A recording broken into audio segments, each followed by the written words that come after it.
Dr. David Chen pressed his gloved hand against the ice-covered surface, his breath forming crystalline clouds in the -40 Arctic air. 3 months of excavation had finally revealed what satellite imagery had only hinted at: a massive, metallic structure buried beneath millennia of frozen Earth. "Emma, are you getting this?" David called to his research partner, Dr. Emma Rodriguez, who was carefully documenting every angle with her equipment. "Every detail," Emma replied, her voice muffled by her thermal mask. "David, this changes everything. The material composition readings are unlike anything in our periodic table. The object stretched nearly 200 meters in length, its sleek obsidian surface unmarred by time or ice. Strange geometric patterns covered its hull, pulsing with a faint bioluminescent glow that seemed to respond to their presence.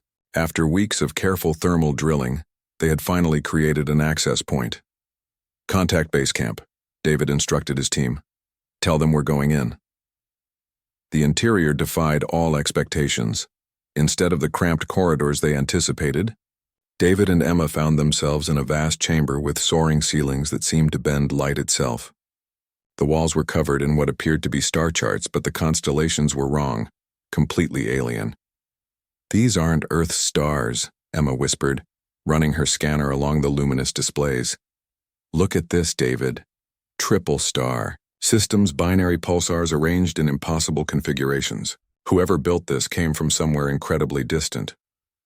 As they ventured deeper, their headlamps illuminated something that made them both freeze. Bodies. Dozens of them, arranged in perfect rows along crystalline platforms. But these weren't human remains. The beings were tall and ethereal, with elongated limbs and faces that held an otherworldly beauty. Their skin had a translucent quality, and intricate patterns of what looked like circuitry ran beneath the surface. Most remarkably, they appeared to be in some form of suspended animation, not dead but sleeping. "Stasis pods," David breathed. "They're still alive." Emma's equipment began registering unprecedented readings. "David, the energy signatures are off the charts. These beings aren't just sleeping, they're connected to the ship itself. It's like a massive biological computer network." Suddenly, one of the beings stirred. Its eyes opened, revealing depths that seemed to contain entire galaxies. It sat up slowly, focusing on the two humans with an expression of profound curiosity rather than alarm. The being spoke, its voice resonating directly in their minds rather than through sound. "Welcome, children of Earth." David and Emma exchanged glances, both too stunned to respond immediately. "We have waited so long," the being continued. "Your species has finally developed enough to find us."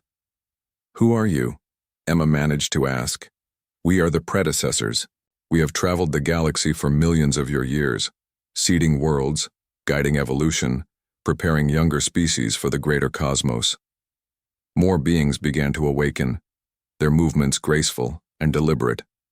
The ship itself seemed to respond, lights brightening, systems humming to life after eons of dormancy. "We crashed here during Earth's last ice age," the lead being explained. "Our ship was damaged, and we chose to sleep rather than interfere with humanity's natural development.